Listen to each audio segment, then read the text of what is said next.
Bom dia, o RIC Mais Notícias está no ar. A partir de agora está formada a Rede Jovem Pan de Rádio no Paraná, em cadeia com Ponta Grossa, Cascavel e Foz do Iguaçu. Bom dia, Marcos Souza. Bom dia, Franciele Colpani, bom dia aos ouvintes da Jovem Pan. Denier Couto ficou tão emocionado com a vitória do Grêmio ontem, que atrasou um pouquinho, daqui a pouquinho está chegando por aqui. E desde já você pode participar mandando a sua mensagem pelo WhatsApp, pelo número 41 98504 5092, 41 98504 5092. Participe também pelo facebook.com/RICMaisPR ou pelo Twitter, nosso perfil lá é o RICMaisPR.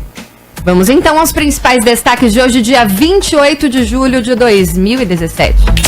RIC Mais Notícias. Ex-presidente do Banco do Brasil e homem de confiança da Dilma Rousseff já está em Curitiba. Ele foi preso ontem na 42ª fase da Operação Lava Jato. Partido espanhol Podemos critica a sigla criada por Álvaro Dias aqui no Brasil. Ministro Fachin trabalha no recesso judicial para adiantar andamento do processo contra a senadora e deputados paranaenses. Nova pesquisa aponta aumento da rejeição contra presidente Michel Temer. Levantamento Ibope mostra que apenas 5% dos brasileiros aprovam o governo dele. Fruit ataca a Greca nas redes sociais e afirma que prefeito mente sobre o número de médicos que atendem nas unidades básicas de saúde. No futebol, o Atlético perde em casa para o Grêmio por 3-2 e dá adeus à Copa do Brasil. Essas e outras notícias você acompanha a partir de agora no RIC Mais Notícias. Bom dia. RIC Mais Notícias. Tempo. Vamos lá, o tempo começa hoje um pouquinho nublado aqui na capital paranaense, mas de acordo com o CIMEPAR, a temperatura deve subir e o sol vai aparecer. Neste momento, 10 graus, a máxima chega à casa dos 23 e de acordo com o CIMEPAR não há previsão de chuva. A mesma tendência é para o final de semana, viu? Máxima de 23 graus, também com tempo estável no sábado e no domingo com o sol brilhando no céu curitibano. Em Ponta Grossa temos 11 graus no momento, também com máxima de 23 e previsão de tempo estável para hoje e para o final de semana. Lá em Cascavel, o dia começou com as temperaturas um pouco mais elevadas, máxima de 27 graus lá e neste momento 15 graus de temperatura também, com sol entre poucas nuvens ao longo do dia e no final de semana. Em Foz do Iguaçu, 14 graus no momento e máxima chegando lá na casa dos 29 graus. Vai ficar mais quente lá na região da Tríplice Fronteira também, com tempo estável de acordo com o CIMEPAR. RIC Mais Notícias. Aeroportos. Oferecimento Parque Shopping Barigui. Faça ser incrível. Aeroporto Internacional Afonso Pena, em São José dos Pinhais, na região metropolitana de Curitiba, está aberto e opera normalmente para pousos e decolagens. Os demais aeroportos aqui do estado, Londrina na região norte e Foz do Iguaçu na região oeste, também operam normalmente. Agora um giro rápido pelos principais terminais do país. Guarulhos, Congonhas em São Paulo estão abertos, Brasília também opera normalmente, Santos Dumont no Rio de Janeiro está fechado e Porto Alegre, o Salgado Filho opera por instrumentos. As informações são da Infraero. RIC Mais Notícias. Olá, muito bom dia, 7h02. Depois de 1 ano e 7 meses à frente desse microfone, atrasei 2 minutos. Chicote em mim. Muito bom dia, Fran. Bom dia, você ficou emocionado por causa do Grêmio? Até fiquei. Eu não quero falar sobre isso hoje. O Mark, as lágrimas do Mark fazem o mundo aqui ficar inundado. Tudo bem, Mark? Tudo bem, Denier? Tudo bem. Vamos então com notícia e opinião, a partir de agora, aqui no nosso jornal. O Aldemir Bendini, que foi o homem de Dilma Rousseff para moralizar a Petrobras, passou uma noite gelada já na carceragem da Polícia Federal aqui de Curitiba, né, Mark? Exatamente, Denier. Será que passou frio ou não? Ah, tem coberta, né? Ele veio lá de Sorocaba, lá interior de São Paulo, realmente é quente. É quente, Deve né? ter sentido a temperatura. É. Os delegados ainda não decidiram quando vão ouvi-lo, o ex-presidente do Banco do Brasil e da Petrobras. Antes, eles querem analisar o material apreendido durante a operação de ontem, a 42ª fase da Operação Lava Jato, que foi batizada de Operação Cobra. O juiz Sérgio Moro decretou a prisão porque entendeu que havia possibilidade de fuga, já que os investigadores descobriram que ele estava com passagem de ida comprada para Portugal. A defesa de Bendini nega e diz que ele estava com a volta programada para o dia 19 de agosto. Bendini era considerado o braço direito da ex-presidente Dilma Rousseff. Na gestão dela, ele foi presidente do Banco do Brasil por quase 6 anos. Segundo o Ministério Público Federal, nesse período, pediu 17 milhões de reais à Odebrecht para rolar uma dívida da empresa com o banco. Em 2015, Bendini assumiu a Petrobras com a missão de acabar com a corrupção na estatal. Mas o empreiteiro Marcelo Odebrecht contou na delação premiada que ele continuou pedindo propinas. A construtora então repassou 3 milhões em dinheiro vivo, tudo pago pelo setor de propina da empreiteira. Chamou a atenção dos investigadores ele continuar recebendo subornos, mesmo com a Lava Jato em andamento, como explica o procurador da República, Ataíde Ribeiro Costa. É assustador que, na altura das investigações que encontramos, uma pessoa que supostamente foi indicada para a presidência da Petrobras para estancar a corrupção tenha, segundo as evidências, praticado crimes nesse sentido. É assustador e isso mostra que temos que investigar a fundo e temos que continuar com nossos trabalhos. Aqueles que pretendem, de alguma forma, solicitar ou tentar impedir as investigações, ou são míopes, ou têm medo. Pois é, mas vamos relembrar um pouquinho. O período era de forte embate político-eleitoral. A presidente Dilma Rousseff entregou a cabeça da amiga dela, a Graça Foster. Amiga, de dividir os talheres. Entregou a cabeça da Graça Foster com um argumento. Agora nós vamos pôr um homem íntegro e honesto no comando da Petrobras. A Lava Jato em andamento, o Brasil que não presta de pernas para o ar, e a presidente honestona Dilma Rousseff escolhe um apodrecido dirigente do Banco do Brasil e senta na cadeira da Petrobras. O que ele fez na Petrobras? Continuou cobrando propina da Odebrecht. E tem gente que bate palma. O que me surpreende é você entender, não, mas é que essa era uma prática de todo mundo. Não era. A corrupção na Petrobras sempre aconteceu? Sim, mas não era de forma sistematizada. Foram os governos do PT que montaram um esquema criminoso organizado em diretorias para levantar dinheiro público para todos os fins, inclusive para enriquecimento ilícito, inclusive para arrumar triplex, sítio, para guardar as coisas e tá tudo bem.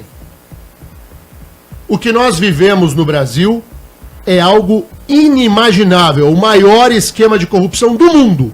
E o homem que foi escalado para moralizar era tão corrupto quanto os outros. E o que chama mais atenção, Denis, é que não bastasse isso, o Bendini foi preso antes mesmo de outros dirigentes da Petrobras que ficaram mais tempo que ele e que foram citados em várias delações, como a Graça Foster, como o Zé Gabrielli. Ou seja, ele chegou lá, ficou menos de um ano, quase no cargo, que ele saiu logo depois que a Dilma caiu, e já foi preso antes de... Ele abriu a fila dos ex-presidentes da Petrobras que até então estavam intocáveis na Lava Jato. Verdade. E agora imagine o conteúdo de provas que o senhor Marcelo Odebrecht não tinha para entregar à Polícia Federal e ao Ministério Público Federal a ponto de o Bendini parar na cadeia. É que o Bendini era preguiçoso, ele não ia trabalhar. Só ia terça, quarta e quinta. Os investigadores já nos contaram. Aí tinha que se comunicar por e-mail, certamente. Mensagem de WhatsApp, não ia. Ele tinha, na verdade, um programa de celular que apaga as mensagens quando você envia. Mas a polícia conseguiu recuperar tudo. Então, o cara não ia no trabalho e ficava mandando torpedinho lá, sei lá qual. E aí, esse conteúdo foi todo capturado e o senhor Bendini está passando uma temporada no bairro Santa Cândida, aqui em Curitiba. A expectativa dos investigadores agora é de que a prisão de Bendini possa ajudar a esclarecer também suspeitas de pedidos de propina em contratos do Banco do Brasil e do grupo JIF, dos irmãos Joesley e Wesley Batista, conforme explica o procurador. A investigação continuará firme, no seu tempo, E à medida que os casos forem amadurecendo, o Ministério Público, a Polícia Federal e a Receita adotarão as medidas cabíveis. Não existe uma correria, porque isso não é responsável para uma investigação de tamanha responsabilidade. Também estão presos os irmãos Antônio Carlos e André Gustavo Vieira da Silva. De acordo com os investigadores, eles usavam uma agência de publicidade no Recife para intermediar os pagamentos ilegais. Os dois devem fazer exame de corpo de delito, um procedimento padrão em prisão, essa manhã no IML aqui da capital paranaense. 7h09, uma informação sobre a Lava Jato. Está a todo vapor a delação premiada do ex-ministro Antônio Palocci. Daí ontem eu conversei com uma fonte sobre isso e fiz a seguinte pergunta, Mark. E ele está falando porque o ministro Palocci é liso. Ele tenta entregar quem lhe interessa e não todo o serviço. E a resposta foi a seguinte: a delação está bonita. Não resta ninguém. Então, se faltava ainda um pedacinhozinho do cristal a se quebrar, a delação de Antônio Palocci vem para ser a pá de cal, em definitivo e por completo, do que acontece no Brasil no tema da corrupção. Porque além da Petrobras, isso vai a todo o sistema financeiro. O trabalho da Lava Jato, ele é de uma importância gigantesca.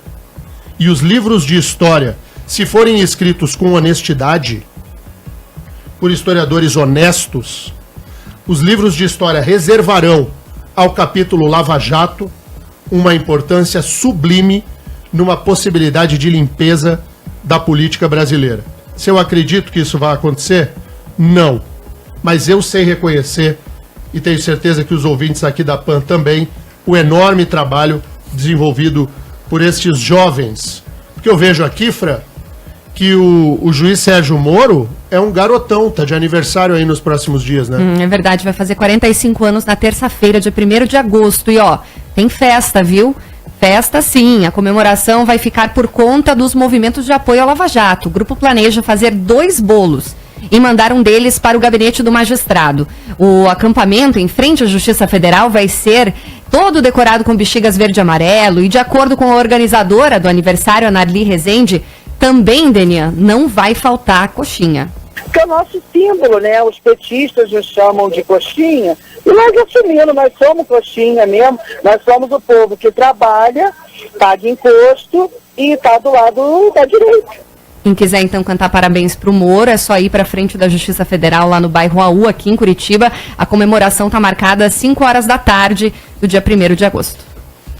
Então, olha só, o juiz federal Sérgio Moro, a festinha lá dessa senhora, que ela é militante lá dos movimentos pró-Moro, tudo certo, coxinha, tá bonito.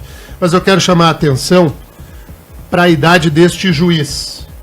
O juiz Sérgio Moro, que é um homem corajoso, a ponto de sentenciar 9 anos e meio um ex-presidente da República e de mandar prender figuras estreladas da política e do empresariado brasileiro, ele tem apenas 45 anos de idade.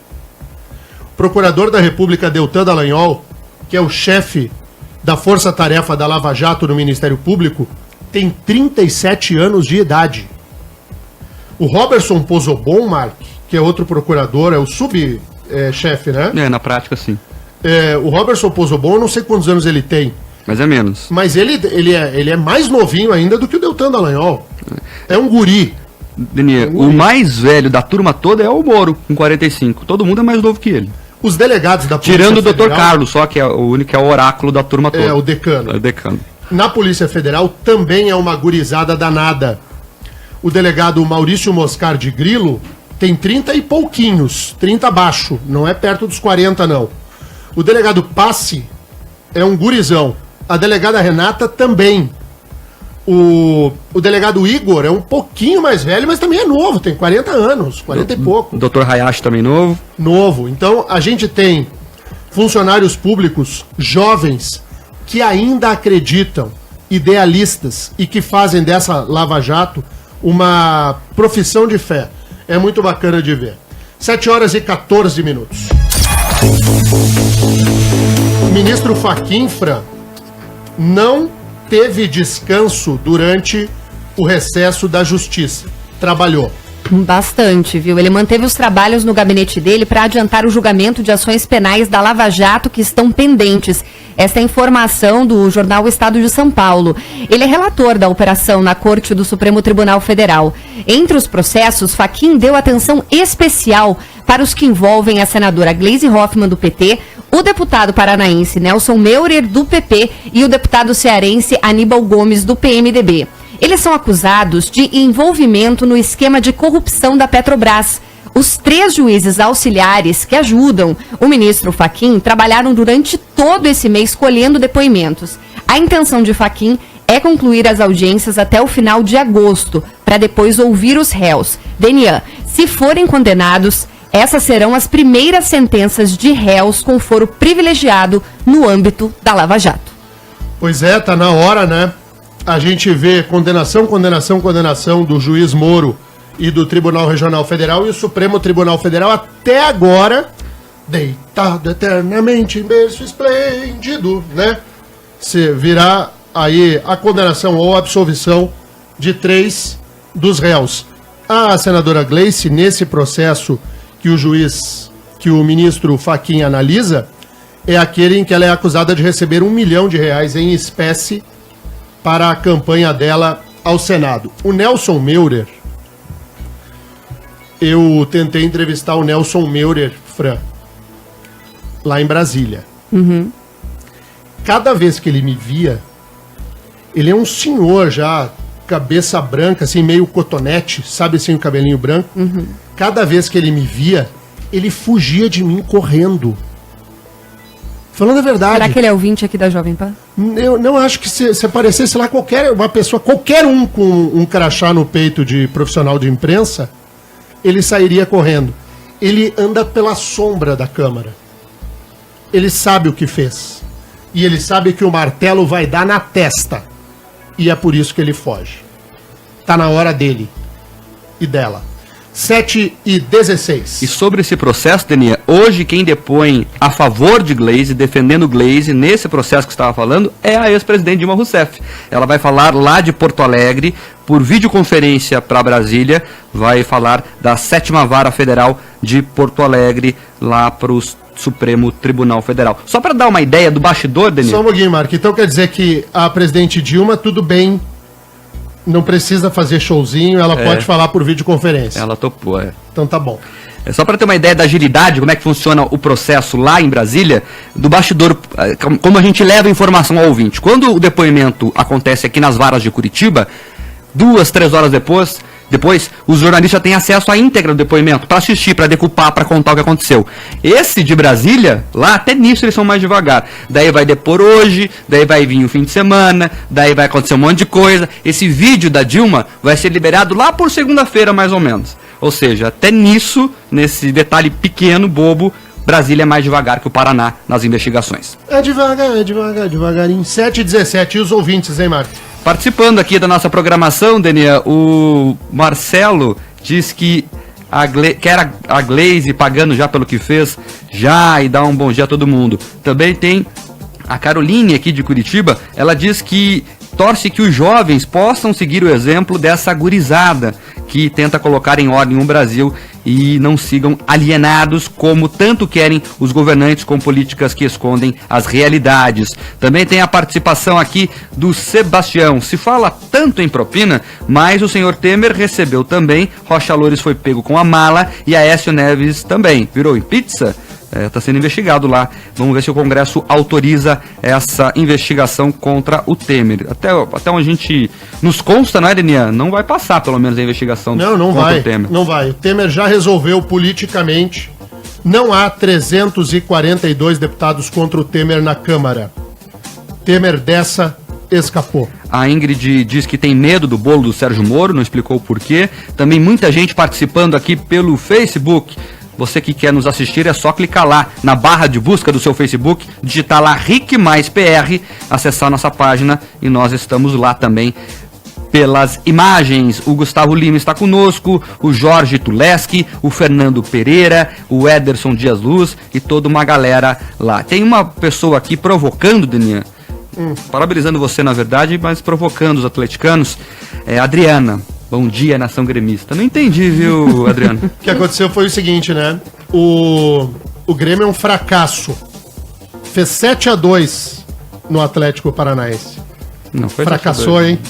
7-2. 4-0. Esse é o placar aí. 4-0 em Porto Alegre. 3-2 na Arena. 7-2. Esse discurso golpista, Deninha. Intervalo, voltamos. Rick Mais Notícias. 7 horas e 23 minutos, 7 e 23. Aí agora resolveu ter briguinha de Facebook. Treta, não é assim que a gurizada fala? É verdade, treta. Teve uma treta entre o ex-prefeito e o atual prefeito de Curitiba no Facebook. Conta aí, Fran. O Gustavo Fruit disse por meio do Facebook que o prefeito Rafael Greca mente sobre o número de médicos nos postos de saúde aqui de Curitiba. Ele afirmou que o atual administrador aumenta os dados ao dizer que 988 médicos atendem nos postinhos. De acordo com o Fruit, este é o número total de matrículas de médicos na Secretaria Municipal de Saúde, contando centros de especialidade, vigilância em saúde, CAPS e outras estruturas. Fruit afirma que não é possível afirmar especificamente o número de médicos nos postos, pois o dado não consta no relatório do primeiro quadrimestre de 2017. Porém, como na gestão dele eram 1.010 profissionais registrados na Secretaria Municipal de Saúde e apenas 637 atendiam nas unidades básicas, para ele, a afirmação do atual prefeito está errada. Que bobagem. Mas que coisa infantil. Ai, o atual prefeito deu um número errado, mimimi. O prefeito Gustavo Fruit, que é um homem correto, honesto, não se sabe nada, um único desvio da administração Fruit, nem quando ele foi deputado, nada, um homem correto. Agora, foi um péssimo gestor.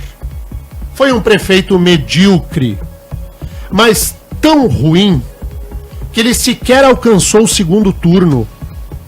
Ele perdeu lugar no segundo turno como candidato à reeleição para o Ney Leprevô. Gustavo Fruit, na hora de criticar o sucessor, vai para as redes sociais para falar sobre um erro numérico do prefeito Greca. Essa é a crítica que Fruit se desgasta em produzir textão no Facebook para isso? Por favor, prefeito Gustavo Fruit, o senhor já foi bem melhor, inclusive de Facebook. E façamos sempre o registro. O candidato à reeleição, seja ele quem for, ele tem a máquina trabalhando para ele, coisa que nenhum candidato tem. E mesmo com a máquina, o Gustavo Fruit não conseguiu 21% dos votos. Deninha, o que chama atenção nessa história toda é que na época que era prefeito, o Fruit não era tão ativo nas redes sociais assim. Quem fazia isso era a mulher dele, você lembra bem, a Márcia Fruit, que sempre estava envolvida em polêmica no Twitter, xingando os outros e tal. E agora que ele saiu da prefeitura, não sei o que o Fruit tá fazendo da vida, se voltou pro escritório de advocacia dele, enfim, mas ele fica no Facebook o dia inteiro, porque essa, né, Fran, ele vive postando coisas agora coisa, e tal. Exatamente. Essa briguinha é só uma delas. Eu tava dando uma olhada. Mas, por favor, né? Será que a Márcia Fruit saiu do Twitter? Eu não vi mais ela. A ex-primeira-dama Márcia Fruit atrapalhou muito o marido. Atrapalhou demais. Ela prejudicou a imagem pública de Gustavo Fruit de uma maneira cruel até. E esse é o grande mal... Perdão, gente. Esse é o grande mal do nepotismo. As pessoas acham, é para enriquecer parente. Não é, não é. O grande mal do nepotismo é que quando um parente está empregado, aquele que é o dono da caneta não tem como mandá-lo embora. Não tem como tu mandar tua mulher embora. Como é que você dorme com ela depois? Não tem como demitir. Esse é o mal do nepotismo. Enxerguemos a prática do emprego de parente como algo danoso, porque nós somos obrigados, como cidadãos, a sermos geridos pelos parentes daquele que foi eleito. E aí, se o parente é fraco, incapaz para a função, nós somos obrigados a engoli-los durante todo o governo, porque o titular não tem condições de mandar o parente para casa. E a ex-primeira-dama Márcia Fruit foi uma péssima gestora na FAS. Lamentável gestora na FAS. E nós tivemos que engolir a gestão da Márcia há 4 anos. E não só isso, ela durante os 4 anos corneteou a Câmara de Vereadores, atrapalhando os bons projetos do prefeito Fruit no debate no Poder Legislativo. Mais do que usar o Twitter para fazer mimimi, Mark, a ex-primeira-dama Márcia Fruit atrapalhou demais a gestão do marido. Pergunte a qualquer um dos 38 vereadores do período Fruit, inclusive e principalmente os da base do governo. Essa é uma opinião que eu imito aqui, baseado em tudo que eu ouvi. Os vereadores disseram, cada vez que tinha uma mensagenzinha, uma corneta, uma piadinha da esposa do prefeito, o legislativo se unia entre governo e oposição para dar tiro na própria administração de Gustavo Fruit. Fruit ainda não entendeu porque perdeu. 7h28. E o Temer? O Temer falou. Diga lá, Mark. Ele reclamou durante um discurso, na última quinta-feira, que estavam faltando palmas. Daniel, você que sempre fala da claque, a claque é aquele pessoalzinho que fica lá batendo palma atrás, tudo pago, não né? É possível, é verdade isso. Olha só, em cerimônia no Palácio do Planalto, onde anunciou a concessão de 4 aeroportos, Fortaleza, Florianópolis, Porto Alegre e Salvador, o presidente, aos risos, disse que na próxima vez vai trazer um puxador de palmas para aplaudi-lo. Mais uma vez o nosso reconhecimento.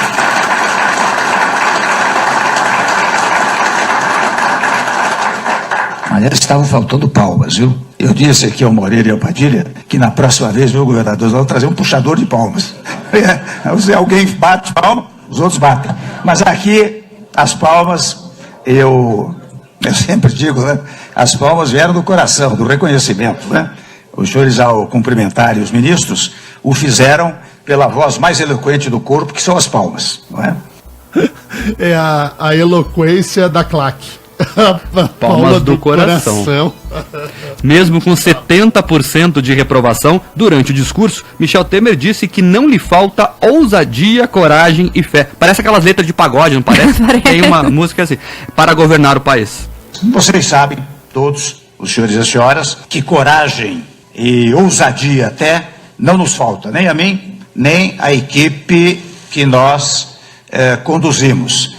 E é interessante, de vez em quando eu penso, viu, senhores deputados, senhores senadores, senhoras e senhores, interessante como nestes últimos 60 dias, como o Brasil cresceu, como se produziu nesse período, uma coisa incrível. Para o presidente. Vai lá, desculpa. Fala, Marco. Não, eu só ia terminar aqui. Para o presidente, todos agora querem investir no país e isso é fruto de responsabilidade na gestão pública. Segundo Temer, regras descomplicadas e confiança foram reestruturadas. Sabe que uma vez eu acompanhei uma missão internacional do governo do Paraná aos Estados Unidos. E teve um evento super bacana na sede mundial do HSBC. E aí, grandes investidores, naquela sala do HSBC, uma sala não muito grande, sei lá, tinha 15 investidores, com seus assessores que falavam diferentes idiomas. E ali estavam disponíveis alguns bilhões de dólares para investimentos em países em desenvolvimento. E o governador do Paraná, no speech, na apresentação dele, mostrou um vídeo muito bem feito sobre os potenciais existentes no Paraná, quanto à mão de obra, infraestrutura, geografia, Porto de Paranaguá. Mostrou o Paraná ao mundo para atrair investimentos externos. Foi muito legal. E aí, perguntas se abriu para os investidores. Aí um investidor perguntou assim, o senhor fala que há segurança jurídica no Paraná. Eu queria saber, não entendo bem sobre o Brasil. Verdade, juro, gente. E o investidor perguntou assim, o Paraná, ele funciona diferente do Brasil? Ou as regras, assim, tributárias do Brasil, elas funcionam no Paraná? E aí o governador disse, não, nós cumprimos contratos, mas as regras tributárias são as mesmas.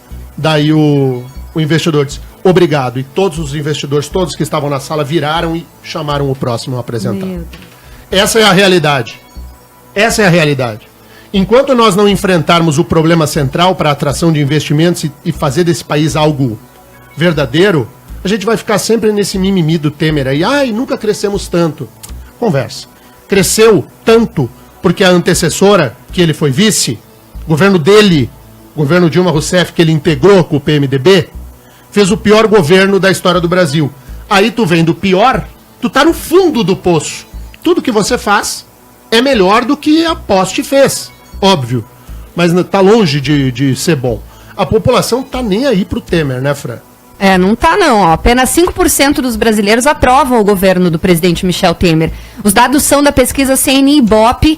A popularidade de Temer caiu de 10% para 5% entre os meses de março e julho, de acordo com esse levantamento. No mesmo período, o número de pessoas que acham o governo Temer ruim ou péssimo saltou de 55% para 70%. 21% acreditam que o governo é regular e 3% não sabem ou não responderam. Ainda de acordo com a pesquisa CNI-Ibope, apenas 7% dos entrevistados nas capitais confiam no governo. Já nas cidades do interior, a confiança em Temer é de 11%. O levantamento do Ibope ainda mostra que 52% consideram o atual governo pior do que o de Dilma Rousseff. Além disso, o número acredita que os meses de governo de Michel Temer serão entre ruim e péssimo. O número de... Vou voltar aqui porque não ficou claro. Além disso, o número que acredita que os meses de governo de Michel Temer será ruim ou péssimo subiu de 52% para 65% de março para julho. A pesquisa foi realizada entre os dias 13 e 16 de julho, com 2.000 pessoas em 125 municípios brasileiros. A margem de erro é de 2 pontos percentuais para mais ou para menos e o nível de confiança é de 95%. Eu discordo da maioria da pesquisa. O governo Temer é melhor que o governo Dilma Rousseff, porque nós temos uma retomada do crescimento da economia. Melhorou. Politicamente é tão ruim quanto, mas na economia, que é um ponto a ser analisado, e o principal deles, penso eu, o governo Temer é muito melhor, conseguiu aprovar a reforma trabalhista, que é melhor, e deve conseguir aprovar a reforma da Previdência. 7h35, vamos falar de uma coisa boa agora.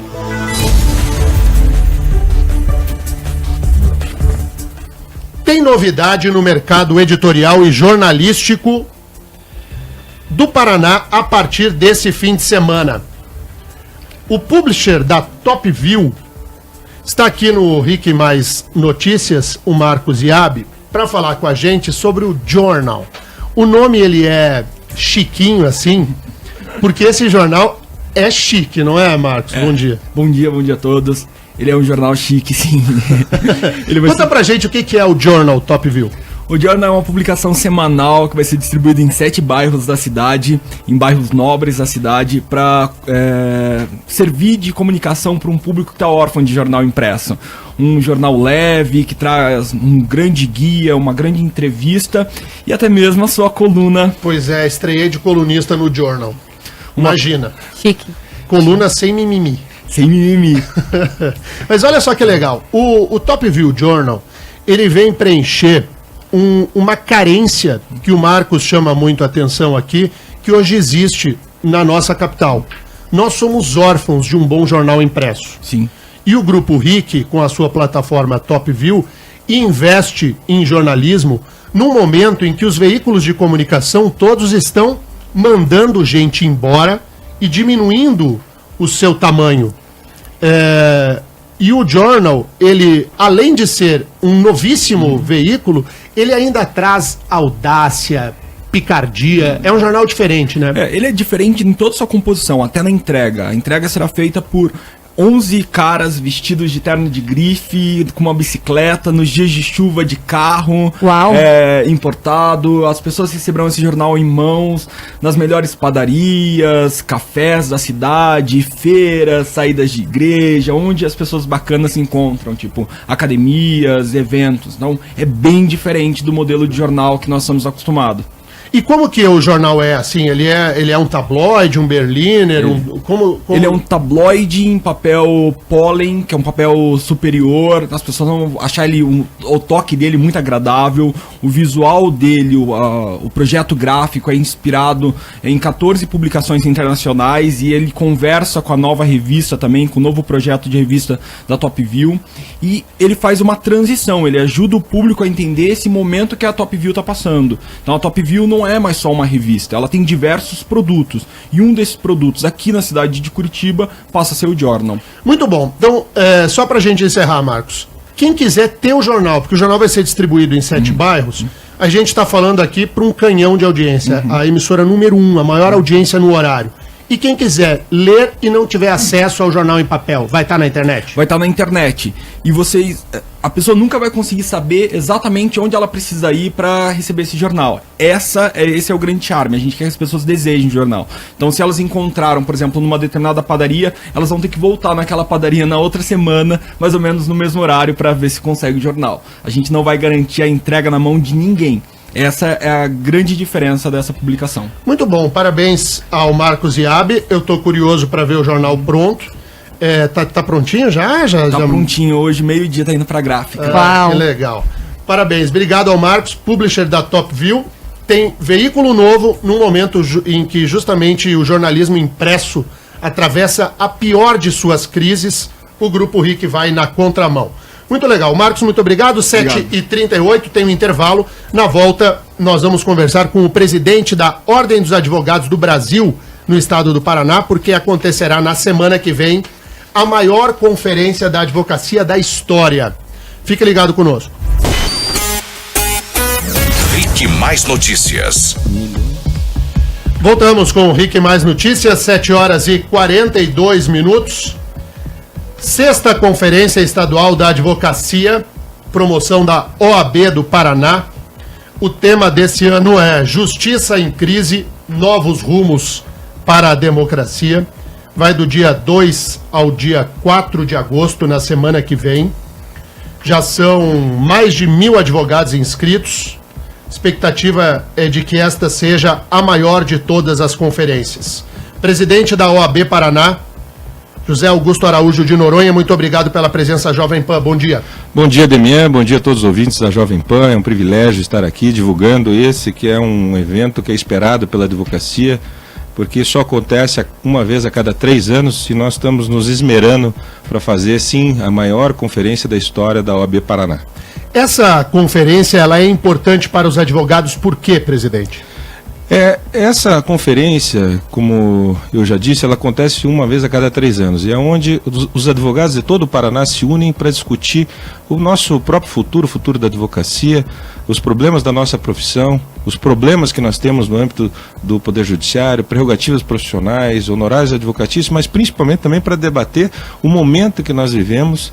Então, nesta conferência, estaremos debatendo temas muito atuais e que certamente dessa Carta de Curitiba sairá posições muito importantes para o futuro do nosso país. E a OAB Paraná se vê diretamente ligada ao estado que abriga a sede da Operação Lava Jato. A Lava Jato acontece aqui e há muitos advogados com posições críticas à atuação do juiz Sérgio Moro, por exemplo, do Ministério Público Federal. De outro lado, há advogados que demonstram um enorme apoio ao que hoje acontece no trabalho dessa operação. E como é que faz para contemplar um momento tão diferente na história brasileira quanto esse, presidente? A Ordem dos Advogados do Brasil, ela é uma entidade plural. Ela, obviamente, dentro da nossa entidade, nós temos diversidade de pensamento e essa conferência tem justamente essa função de abrigar todas as linhas de pensamento para que se tenha e se chegue a uma conclusão sobre o que está correto, sobre o que precisa modificar. Nós vamos debater temas muito importantes nessa conferência, Demian, como, por exemplo, a própria reforma trabalhista recém-aprovada, se tem ou não tem constitucionalidade, se ela é boa, se ela não é do aspecto jurídico dela. Vamos analisar a reforma da Previdência, a própria reforma tributária, vamos falar sobre a própria delação premiada em por especialistas que estão trabalhando nessa área. Enfim, são mais de 70 conferencistas que vão trazer o seu conhecimento e o debate para que nós, advogados, possamos aí ter todos esses temas que hoje estão na pauta do Poder Judiciário, que estão na pauta da advocacia, que estão na pauta do Congresso Nacional, nós possamos, inclusive, ajudar a sociedade a achar os novos rumos para a democracia. Nós precisamos, principalmente, Demi, eu tenho falado muito, nós precisamos fazer a principal de todas as reformas e nós vamos debater nessa conferência, que é a reforma política. Não é possível mais nós convivermos com uma situação que nós vivenciamos hoje, que é, efetivamente, mais de 30 partidos políticos, alguns sem nenhuma representatividade, e que nós precisamos, efetivamente, ver qual é o futuro que nós queremos para o nosso país, inclusive dentro do que se refere à representatividade da população do seu parlamento. Só para a gente ter uma ideia, os números que a gente vai trazer agora, elas são de impressionar qualquer um. Só para a gente ter uma ideia, quantos são hoje os advogados registrados na Ordem dos Advogados do Brasil aqui no Paraná, presidente? Hoje nós temos mais de 62 mil advogados, incluindo as inscrições suplementares. Nós estamos beirando a 65 mil advogados ativos. Ativos. O número da Ordem, quem for hoje tirar uma carteirinha, já está em quanto? Hoje o novo advogado que passou no exame de ordem e prestar o seu compromisso, ele receberá um número perto de 88.200.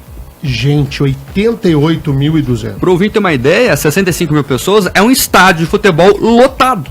Lotado. Completa a capacidade total, talvez o maior estádio do Brasil, que é o Maracanã, 65 mil pessoas. E por isso que nós temos uma classe representativa. Eu tenho muito orgulho em ser presidente da Ordem dos Advogados do Brasil. Eu tenho uma confiança enorme no trabalho dos advogados, que são fundamentais para a democracia. E esse é o momento, e eu aproveito esse espaço para convidar todos os advogados que estão nos ouvindo, advogados e advogadas, a que venham participar dessa conferência. Nós temos uma tribuna livre e que efetivamente também estará disponível para todos os advogados que venham trazer suas ideias e efetivamente novas ideias para o futuro da própria advocacia e da justiça. Doutor, a OAB é uma das instituições mais importantes do país, não só pelo que o ordenamento jurídico define a ela, mas socialmente, né? Historicamente, em todas as grandes decisões do Brasil, a OAB esteve presente, com posição firme e forte. Como é que você enxerga a OAB hoje, que a sociedade está tratando a OAB? Eu tenho ouvido, aonde eu vou, muitos dizem assim, para o presidente, nós precisamos da OAB, nós precisamos que a OAB se posicione, que ela cobre, vocês são respeitados, e efetivamente é isso que eu entendo que a OAB hoje adquiriu. A sua credibilidade decorre das suas posições firmes, independente de qualquer posição política partidária. Nós somos uma entidade absolutamente isenta, e isso se reflete nas nossas posições. Por isso que eu entendo que nós defendemos, como eu sempre digo, a Constituição. O partido da OAB é a Constituição Federal, e a nossa ideologia, a única e exclusivamente, é o que consta na Constituição Federal.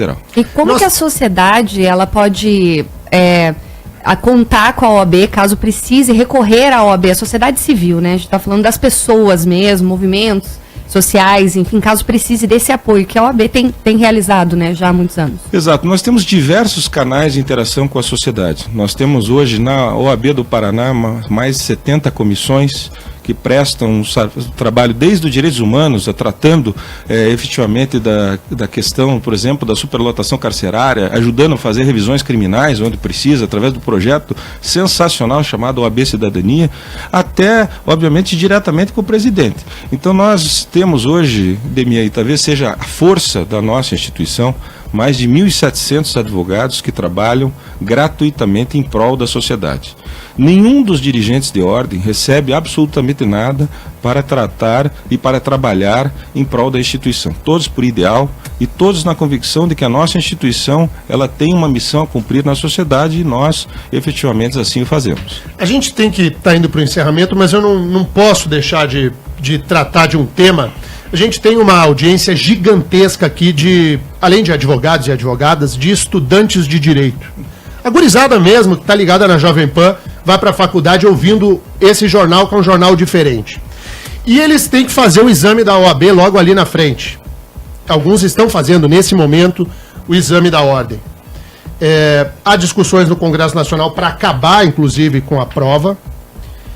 E há uma reclamação de outro lado que quanto mais passa o tempo, pior fica de difícil o exame da OAB. Queria que o senhor falasse, presidente, para o estudante de direito, especificamente para ele, não aos advogados. Os advogados querem que o exame, de preferência, pique o aluno. Quando o aluno chega lá para fazer o exame, que ele saia de lá como um guisadinho, uma carne moída.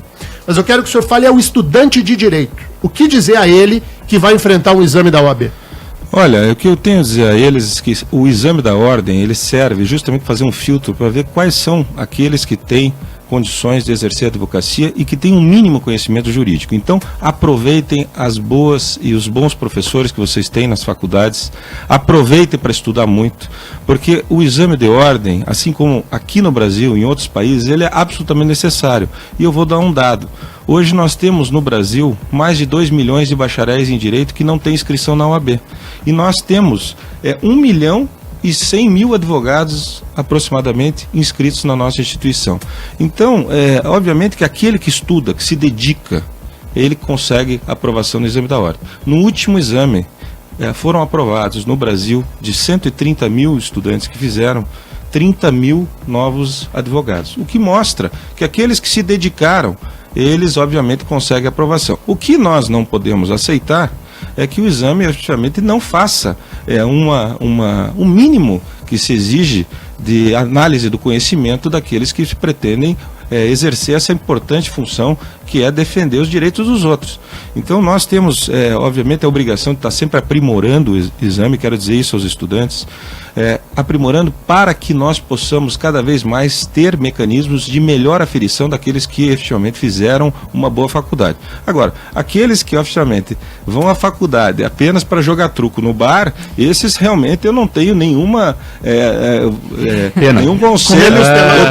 Eu tenho que, na verdade, dizer que eles estudem, porque ontem eu dei compromisso ontem teve compromisso novos advogados na ordem, e um advogado, um bacharel que se tornou advogado ontem lá de Goiânia, ele me disse: presidente, eu fiz mais de 10 vezes o exame e só no final que eu entendi que eu tinha que estudar, que senão eu não ia passar. E ele falou: eu estudei muito e eu consegui passar. E essa é a lição que ele deixa para todo mundo. Então você que está nos ouvindo, que é estudante, estude, porque se você estudar o exame da ordem, você vai conseguir passar. Muito bem, tem a Conferência Estadual da Advocacia da OAB Paraná, Justiça em Crise, Novos Rumos para a Democracia, de 2 a 4 de agosto, na FIEP, no Centro de Convenções da Federação das Indústrias do Estado do Paraná. Presidente Noronha, muito obrigado pela presença aqui, a Jovem Pan. Eu agora vou com o Noronha lá para a RIC TV, vamos fazer o quadro 8 em ponto. Se você quiser saber mais aí sobre a questão da advocacia, você liga na RIC, e o Mark e a Fran fecham o jornal aqui junto com o Terribas. Valeu, gente, até segunda. E a gente segue aqui com as notícias do esporte. RIC Mais Notícias. Esportes. 7h53. Mark Souza ontem não deu pro Atlético. Se despediu da Copa do Brasil, perdeu por 3-2 na Arena da Baixada. Exatamente, o Grêmio fez 3-2 no Atlético e enfrenta o Cruzeiro nas semifinais da Copa do Brasil. No placar agregado, o time gaúcho fez 7-2 no Atlético. Com a derrota, o time do técnico Fabiano Soares chegou à 9ª derrota consecutiva, somando todas as competições. O rubro-negro agora volta as atenções para o Campeonato Brasileiro. Na próxima segunda-feira, o Atlético enfrenta o Vasco às 8 da noite no Raulino de Oliveira. Agora 7h54, dá tempo de dar participação de ouvinte, Mark? Tem sim, vários ouvintes aqui participando sobre os assuntos que nós trouxemos ao longo do jornal. O Alfredo aqui fala sobre o exame da ordem, que na opinião dele é muito importante. Também tem o Adilson de Pinhais, que registra aqui o trânsito. Ele diz que acabou de passar por um acidente sem vítimas em Pinhais, no cruzamento das ruas Casimiro de Abreu e Aloísio de Azevedo, no bairro Vargem Grande. Tem que ter atenção nesse ponto. Também tem o ouvinte que não colocou o nome, que diz aqui, pergunta dos movimentos sociais, que não estão mais nas ruas, enfim. Aqui no Facebook tem o Ivan Freitas, dizendo que quanto ao Temer e Dilma, já diria minha avó, pra quem não tem nada, metade é o dobro. Boa, Ivan. Tem também a participação aqui do GC Ribeiro, do Alexander Berto, do pessoal lá da VL Locações, Mini Escavadeiras, todo mundo tá ligadinho aqui no Rick Mais Notícias, a Paula Silva, o Jorge Tuleski, o Fernando Pereira, enfim, muita gente no Facebook, nas ondas do rádio. 7h55, tchau, Mark. Tchau, Fran, e vem aí agora o Terribas com Rock and Pop. Sexta-feira, o sol tá aparecendo. O que você tem pra nós aí hoje? Bom, Mark, hoje, já que é sexta-feira, e rapaziada já vai. Terribas veio com o cabelo. Você percebeu? O cabelo do Terribas não tá diferente? Meio espetadão. Não, é meio juventude agora. Meio jovem, né? Eu sou uma pessoa meio jovem. Só que não. Vamos lá. Só que não. Tá, a gente vai embora sexta-feira. Sexta-feira o pessoal tem que ir mais animado, já vai fazer esquenta pra balada aí. A gente vai com uma música completamente nova. Lançamento, só a Jovem Pan Curitiba toca. O que vem? O que vem? J Balvin. Boa. Falou? Valeu.